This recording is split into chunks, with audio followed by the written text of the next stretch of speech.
En un país sumergido en la oscuridad de la incertidumbre, donde la esperanza lucha por sobrevivir entre las ruinas de un sistema educativo en decadencia, surge un grito desgarrador que nos invita a reflexionar qué sucede cuando aquellos que se entregan en cuerpo y alma a su vocación se ven obligados a abandonarla.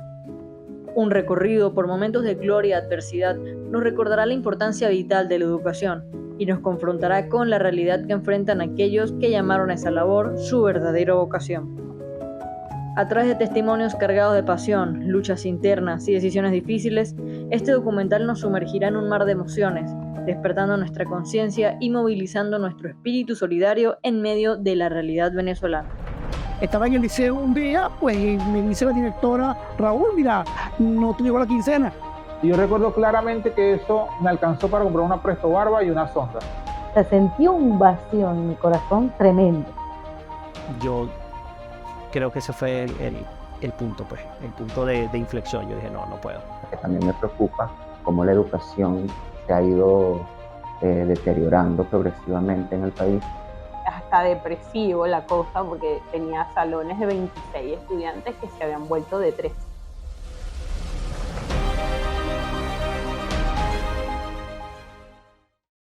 Buenas tardes, mi nombre es Raúl Guedes, soy venezolano, de acá de Barquisimeto.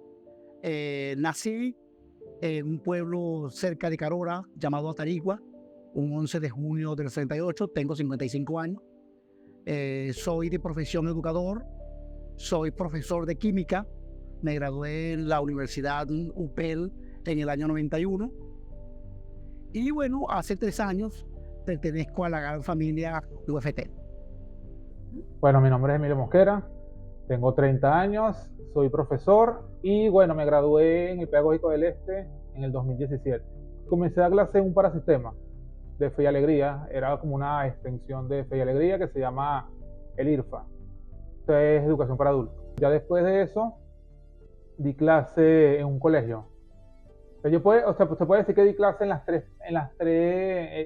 lo que es la educación primaria y secundaria en unas 3 vertientes, lo que es educación para adultos, para sistema,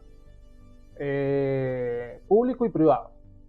Mari Lozada, tengo 50 años de edad, soy profesora de educación inicial egresada de la UPEL, tengo 28 años de experiencia. Vigo Bea, yo nací en Caracas, soy criado en Barquisimeto. Bueno, aquí obviamente me formé, estudié toda mi vida aquí, hice mi primaria, mi secundaria, luego me gradué de la universidad, soy licenciado en estudios ambientales, luego estudié en la Escuela de Derecho de la Fermín Toro, pero paralelamente a esto siempre estuve ligado a la gastronomía. Vengo de una familia que se dedicó a eso durante toda su vida. Recuerdo que con unos compañeros de clase abrimos una consultora ambiental y nos fue bastante bien. Yo le hacía trabajo a la gobernación del estado Lara y el que era gobernador en el momento se separó del partido de gobierno y bueno, y uno queda atrapado en el medio de algo que tú no tienes nada que ver. Me aparté de la consultoría ambiental. Yo nunca dejé de cocinar, pero ahí me dediqué de lleno nuevamente a eso. Bueno, mi nombre es Víctor Durán, tengo 33 años, soy profesor de lengua y literatura. Además del pregrado, hice 2 diplomados, uno en español como lengua extranjera y otro en filosofía. Mi experiencia profesional ha sido trabajar 2 años en el María Auxiliadora, 1 año en el Colegio Rosa Carolina Gaxi y 2 años en el Colegio Fermín Toro. Mi nombre es Liliana Nolasco, soy economista y me gradué hace un montón de años, en el 2007, en la Universidad de los Andes. Allá me especialicé o me fui especializando con el tiempo en la parte de la economía que habla sobre las artes, la cultura y la creatividad, que es lo que se llama economía naranja.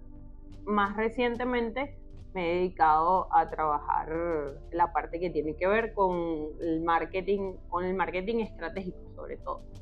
Y siempre lo conecté con mi trabajo en la universidad. Trabajé en la universidad desde el año 2009 hasta el 2018. que fue cuando dejé de dar clase, en parte porque, bueno, estaba embarazada de la bebé y en parte porque todas las circunstancias se conjugaron para no seguir en la universidad. Mis primeros pasos en educación, yo quería ser médico, ¿sí? Quería ser médico, pero para mi época, cuando le manifesté eso a mi papá, que quería estudiar medicina, pues el impedimento que él me puso, que era una carrera muy cara, me frustré en aquel momento, porque de verdad amo la medicina, pero conseguí en un folleto de aquella época que en la UPEL daban la carrera profesor de química. Y como química más justamente es medicina, ¿okay? Me fui por esa rama. ¿Okay? Me graduó en la UPEL en el año 1991. Entonces ingreso a la educación de aquella época, ¿ok? Entonces me voy a trabajar en un pueblito de acá de la comunidad de esta Lara llamado Barbacoa. Trabajé alternadamente entre la escuela y el liceo. Y formamos allá muchos muchachos bachilleres en la comunidad. 17 años estuve aquí en la comunidad, luego me trasladan para Puyo y trabajé en el liceo en el Gilio Montesino. En el Montesino ahí terminé mis últimos 10 años. Allí fulminé mi carrera, ahí me jubilaron a mis 28 años, 8 meses de trabajo, ¿sí? Bueno, mira, no digamos que fue algo curioso, pero sí fue algo, una cosa llevó a la otra, porque yo empecé a estudiar ingeniería, no me gustó, no me gustaban los números y hasta el sol de hoy todavía no me siguen gustando, pero sí tenía un amor platónico que hasta ahorita la tengo, que es la especialidad que es literatura. Entonces, a falta de tener una carrera pura que dijera, no, bueno, dan letras o literatura nada más, tuve que recurrir a educación en mención literatura. Y por ahí fue que conocí, o sea, no es que conocí, es la opción que más cercana que yo quería, porque a mí siempre me gustan las humanidades con respecto a la ciencia. Entonces, empecé a estudiar en el pedagógico y más o menos como al año, como a los 2 años de que me gradué, empecé a estudiar ahí en el pedagógico en el ahí en el Luis Beltrán Prieto Figueroa. Mi vocación por el servicio de profesora o mi afinación hacia los niños comienza a muy temprana edad, tenía como 16 años, y mi tía tiene un colegio.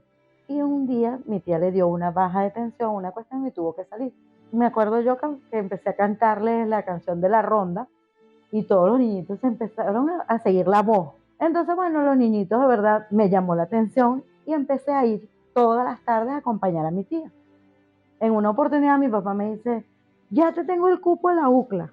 Y yo le dije, ¿quién le dijo a este que va a estudiar en la UCLA? Digo yo entre mí, calladito. Yo, ok. Él me consiguió el cupo en la UCLA, yo voy y presento en la UPEL. Lamentablemente en ese entonces uno tenía que presentar un examen de admisión, toda esta cuestión. A mí me sale rechazado, según porque ya tenía el cupo en la UCLA. En una oportunidad estoy pasando por la Plaza La Mora, bueno, estaba el Instituto de UTIRLA. Y me acuerdo yo que me meto y averiguo cómo hago para estudiar TCU en educación preescolar. Vendí unas prendas y al día siguiente fui y me inscribí. Y yo salía todos los días para la UCLA y yo no iba para ninguna UCLA, yo iba para el UTIRLA. Bueno, me gradué de TCU, de hecho mi papá nos va a mi acto de grado de TCU. Y bueno, empecé trabajando en la Manuel Aduin. Allí duré 3 años. Después de la Manuel Aduin pido cambio para acá, para Palavecino, me mandan para Los Naranjillos, el caserío Los Naranjillos. Y bueno, al final fue ahí en Las Mercedes. Yo comienzo a dictar clases en la Universidad de Yacambú. Yo dictaba manejo de desechos, dicté evaluación de impactos ambientales, ecología avanzada. Yo hago el componente docente en la UCLA en el 2014. Y del componente docente, yo quedo dando clases en el componente docente. Me llaman de la UCLA y yo quedo dando clases ahí.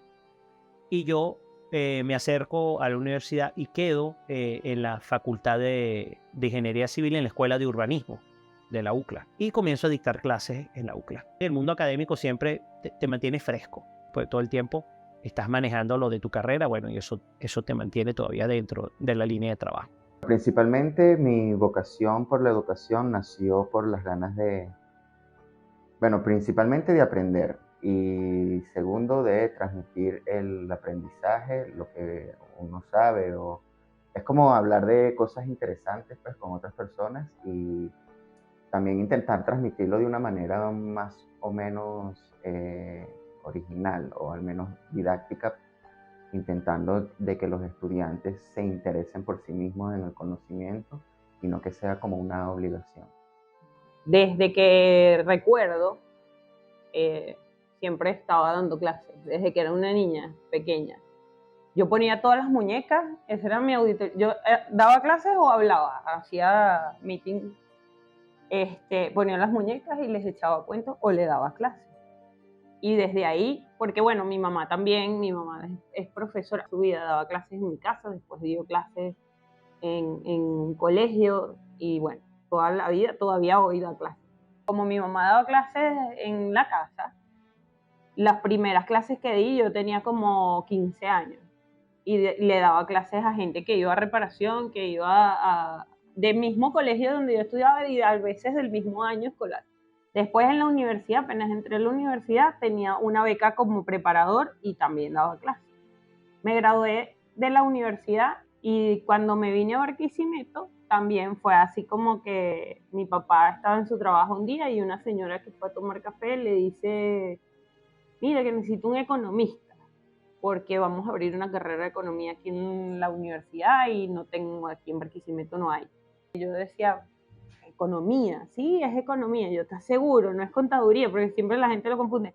No, es economía. Y yo, bueno, sí, claro que sí. Durante 28 años, 8 meses, estuve como profesor de química ya en el Tocuyo, en el Liceo Gilio Montesino. Y bueno, en el año 2016 me llega mi jubilación, ¿sí?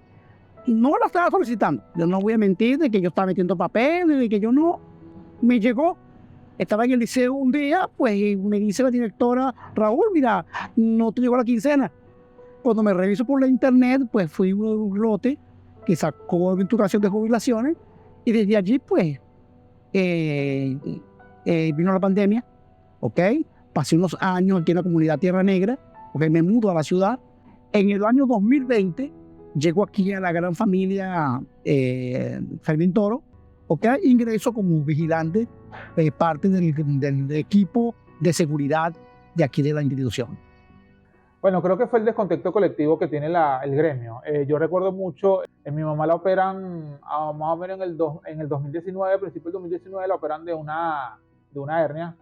Yo recuerdo claramente que a mí me pagan un viernes o un sábado una quincena del Ministerio de Educación. Y mi papá me pasó una lista para que conociera cuál es la lista de cosas que le mandaron a ella para la operación. Y yo recuerdo claramente que eso me alcanzó para comprar una Presto Barba y una sonda. O sea, lo que me pagaron la quincena, para únicamente eso. Lo único, o sea, entonces ese fue el plus que yo dije, no le quiero dar mi juventud, no le quiero dar mi propósito y mis años a este sistema, pero no digamos que la educación tiene la culpa, creo que es el sistema la que la tiene. Uno de mis mejores amigos me dice, deja la educación que yo te enseño un oficio. Yo dije, ¿estás seguro? Mira que yo no tengo nada que hacer. Haz lo que yo te enseño. Pasaron los meses y me dice, yo te voy a enseñar a hacer páginas web. Él es ingeniero en sistemas, él es programador. Y bueno, fue el único, y hasta ahorita lo reconozco, que fue el único que me dijo que lo dejara. O sea, que dejara la educación, porque eso no me iba a llevar a ningún caso. Pues. Y te digo, hasta ahorita, yo me puedo arrepentir de muchas cosas en mi vida, pero nunca había dejado la educación. O sea, haberle dado la educación nunca me voy a arrepentir, porque yo no me imagino qué estuviera haciendo ahorita si no hubiese dejado de dar clases. Y ahorita me dedico a eso, a crear páginas web. Desde hace 4 años creo páginas web y no creo que sea un oficio que deje así nada más como dejé la educación, porque conseguí la estabilidad que no conseguí o que no conseguía en la educación. Lamentablemente tenemos que reconocer que la situación país ha cambiado el nivel y la vocación educativa. Porque tú puedes tener mucha vocación, pero el llegar al punto de que el jabón con que lavas la ropa que vas a tu trabajo sale más caro que lo que te estaban pagando en ese momento, es triste. Así llegaron muchos docentes. Yo vi docentes con lágrimas en los ojos metiendo renuncias porque de verdad no podían continuar. En mi caso particular, yo pude torear porque, gracias a Dios, siempre he emprendido como sea, pero es tan grave la situación del docente hoy en día que ni tiene un HCM. Y vamos a estar claros, cualquier persona que esté en aula con niños tan pequeños sabe que al final va a sufrir de la cervical, que una simple pastilla, un diclofenal. ¿Cuánto te cuesta un diclofenal hoy en día? O sea, tu sueldo no alcanza para cubrir ese tipo de medicamentos. Yo tengo compañeras, de hecho, hoy en día, que están pasando por un proceso oncológico y están desamparadas, rifándose el alma.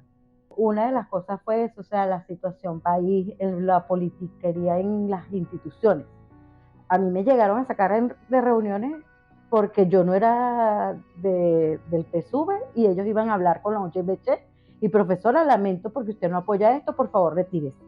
O sea, ¿qué es eso? O sea, es más importante lo que opina un OVC que el docente que está en aula conviviendo con el representante y los niños. No me parece justo ni justificativo eso. En 2019 yo me voy a Colombia siendo profesor de la UCLA, pero ya estaba el tema de las clases a distancia. Yo cuando regreso a finales del 2019 de Colombia, continúo dando clases en la UCLA. La universidad cuando ya termina el tema de la pandemia, ya comienza, bueno, obviamente a presionar para que la gente acuda a las aulas, pero ya la gente está fuertemente resentida económicamente. Yo en el 2020, en plena pandemia, yo inicié un proyecto gastronómico con un amigo de la universidad y el proyecto sigue en pie hasta el día de hoy, ¿no? Proyecto de comida asiática callejera. Se llama Wohei, yo paralelamente en la universidad, ¿no? Y hubo un punto donde ya tú decías, bueno, o es mi vocación como profesor o es mi actividad económica, que es la que lleva comida a mi casa. O sea, yo prácticamente pagaba para dar clases. No sé si se entiende, ¿no? Porque ya estás gastando de tu dinero que generas en otra actividad para poder cumplir con tu compromiso, porque al final del día es un compromiso que uno tiene. El pago, como todos sabemos, es súper bajo para los profesores en este país. Yo creo que en muchos países del mundo, desafortunadamente. Los años que trabajé en instituciones del país, básicamente privadas, lo principal que uno tenía en mente en ese momento era la experiencia, porque en ese momento la situación era muy difícil, ir a dar clases, y era prácticamente imposible independizarse, o sea, tenías que vivir con tus padres o algo. Y bueno, afortunadamente lo que me dedico es a enseñar español como lengua extranjera, es decir, estudiantes de otros países, generalmente de países anglosajones, aunque también de otros países, pero que hablen inglés, que el estudiante hable inglés, les enseño a este tipo de estudiantes. Desde que yo entré a la universidad, yo entré a dar clases a la universidad y me hice profesor ordinario y no tenía 30 años todavía. Entonces eso fue siempre una fuente de conflicto porque ahí había mucha gente muy vieja que no quería que alguien nuevo llegara a cambiarle las cosas tal cual las tenía. Siempre quise meter cambios y hacer cosas diferentes. Además, estaba en la comisión curricular de la carrera, era la coordinadora de la carrera y podía modificar el pensum. Entonces eso era así como que, maravilla, puedo poner cosas que la gente no estudia hasta ahora, pero eso siempre fue motivo de choque. Los estudiantes también querían hacer cosas diferentes y bueno, siempre había mucha cercanía con ellos. Pero siempre hubo ese choque. Las autoridades era como que no, me estás desordenando la universidad. Cuando la universidad pasó prácticamente todo el año 2017 sin ver clases. Y cuando regresamos, la mayor parte de mis salones estaba desierto. O sea, yo daba clases en el 6º y 7º semestre. Y para mí fue un golpe hasta depresivo la cosa, porque tenía salones de 26 estudiantes que se habían vuelto de 3 o 4. Entonces yo decía, la gente se está yendo de su carrera en el 7º semestre. Entonces, ya en 2018, cuando estaban mermados los estudiantes, no había prácticamente nadie en los salones, yo estaba embarazada y yo dije, no más, o sea, esto ya no da para más, porque es este conflicto permanente, es esta toxicidad permanente. Los estudiantes que quedan vienen porque están queriendo terminar su carrera. Entonces, sentir que los estás convocando a meterse en un conflicto de poderes con gente que está complicada peleando contigo y que para pelear contigo intenta perjudicar a los estudiantes, yo dije, no, eso ya no tiene sentido. O sea, los estudiantes necesitan paz. Finalmente dije, bueno, no voy a volver a la universidad porque ni los estudiantes están para eso, ni yo tampoco. ¿Cómo lo tomé? Pues, mira, pienso que es una etapa cumplida. Pienso que pude servir con mi profesión durante 28 años. Yo pienso que todo ser humano tiene que cumplir la etapa que debe cumplir. Y no, yo no anhelaba estar jubilado, pero creo que es la buena forma de tener una etapa, pues poco a poco, pues he ido asimilando que, bueno, etapa cumplida, ahora estoy en una nueva etapa, ¿verdad? Y ya estoy acá en forma servidor. No siento, de verdad que no siento ninguna aflicción ni nada. No, es el sistema y todo lo que encierra la corrupción, la falta de seriedad con respecto a la administración de la educación. Eso es lo que me molesta y ese es mi resentimiento, pues. Pero de sentirme mal o bien, no me siento mal, para nada. Cuando me vi en el listado, en la resolución de jubilados, sentí una tristeza porque, bueno, no sé si seré la única docente de educación inicial. Cuando tú ves un niño que agarraste de 3 años, que no sabía tomar un lápiz, no sabía moldear una plastilina, y conviviste tanto con aquella persona que de repente esa personita chiquitica, de repente se le salía mamá. En vez de maestra te decían mamá, cónchale, y verlos ya ahí, que no los vas a ver más. Imagínense cómo me puse yo cuando vi esa cédula en esa resolución. O sea, sentí un vacío en mi corazón tremendo. Pero me llevo la satisfacción que por mí pasaron ingenieros hoy en día, médicos que tengo contacto. Y bueno, que Dios los siga bendiciendo y que sigan luchando por este país, porque la mayoría están aquí.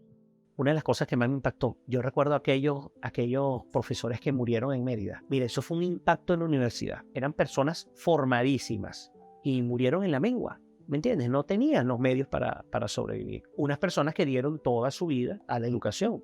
Y al final del día, mira cómo terminaron. Yo recuerdo una llamada que hice por teléfono a una persona que yo aprecio mucho, de una capacidad intelectual impresionante, aparte de una formación de primera línea. Y recuerdo que la llamo pensando que estaba en Venezuela. Estoy ahí fuera del país, estoy trabajando. Le digo, ¿de qué está trabajando? Yo todavía. Yo pensaba que a lo mejor me iba a decir, estoy en la universidad de tal cosa, estoy de obrera en los Estados Unidos. Y eso me generó un impacto. Yo decía, si esta gente, que fue una generación que se formó, pero increíblemente, y fíjate, buscando resolver su problema económico, yo creo que ese fue el punto, pues, el punto de inflexión. Yo dije, no puedo. Bueno, por un lado, ser profesor y especialmente para adolescentes en secundaria o en bachillerato es súper agotador, pues. Tienes que no solamente lidiar con 30 personalidades diferentes, sino también llevar trabajo a tu casa. Eso significa planificar, corregir, aprender otras cosas, estar siempre estudiando. Y bueno, era un trabajo súper agotador por un lado, pero por otro lado bastante reconfortante cuando algunos estudiantes se sienten interesados, que siempre los hay, en lo que uno les está dando. Que también me preocupa cómo la educación se ha ido deteriorando progresivamente en el país, porque de alguna manera estamos construyendo la educación de un país y no estoy trabajando para la educación de un país, sino para la educación en general de estudiantes del mundo. Ese golpe fue muy duro, o sea, llegar a la universidad y ver que no estaba la mitad de tus estudiantes que hasta un año antes estaban, no, que me voy a graduar de economista, que voy a trabajar en no sé dónde, que voy a hacer, incluso que ya habían hecho contactos para hacer pasantías, para hacer proyectos. Estaba muy acostumbrada a estar en una tarima de alguna manera, porque no solamente eran las clases, era también que hacía ponencias por lo menos una vez al mes y estaba siempre en una tarima hablando de alguna cosa de economía y de repente estaba aquí yo casi que hablándole a la bebé de economía porque, voy a hablar todo esto. Entonces tienes como ese duelo de a quién se lo va a contar, si la gente a la que le interesa es a tus estudiantes. Entonces era así como ese duelo y el duelo también de eso, de la duda, más nunca voy a ser yo. La carrera docente es para mí quizás una de las mejores profesiones que hay. Porque ser educador realmente uno nunca debe de serlo. ¿Ok? Lo que yo ejercí durante 28 años, 8 meses, yo pienso que lo haré hasta que me muera. Porque de hecho en mi vocación fue lo que aprendí a hacer y es lo que amo en sí. Que si y me gustaría volver a las aulas, no. De verdad que no. Cuando dije que para mí es una etapa cumplida, pienso que las nuevas generaciones también tienen que hacerlo, tienen que aportar, así como yo hice durante 28 años mi aporte en educación, con mi profesión, con mi capacidad, con mi vocación, también soy partidario de darle a las nuevas generaciones esa oportunidad de labrar, de fundar su futuro. Y además de eso, pienso que yo no quiero ya en una aula de clase, pero poco a poco me he ido adaptando. Recuerden que nosotros tenemos esa capacidad de adaptarnos. Y bueno, en cierta forma, doy gracias a Dios porque llegué acá y bueno, aquí estaré. Si me dieran la oportunidad de volver a aula, claro, sí sería capaz, me siento preparada y me gustaría, porque a esta generación le hace falta buenos docentes. Bueno, yo creo que sí, pero como dije anteriormente, siempre y cuando se reestructure muchas cosas, desde los sueldos hasta cómo se enseña, la cantidad de estudiantes, si es posible hasta la arquitectura de las escuelas, eso también influye demasiado en el aprendizaje. Entonces, sí, por supuesto, me encantaría dar clases y es algo que me gusta hablar de un tema, me gusta transmitir una información, me gusta que la gente piense o discuta o reflexione sobre un tema, más allá de imponerles una idea, es imponerles una reflexión o una guía hacia el conocimiento, ¿no? Este año intenté volver a dar clases, pero no, o sea, no, las condiciones en las que habría que trabajar pues no eran las más organizadas, entonces por ahora no voy a dar clases de nuevo. El contenido y todo lo que es la educación universitaria es algo que me atrae muchísimo y hasta ahorita creo yo que si yo tuviera que pasar años, mi vejez fuera dando clases universitarias, dando clases en mi área, no sé, literatura contemporánea, universal, latinoamericana. Si me tuviera que reencontrar con la educación, fuera con la educación universitaria.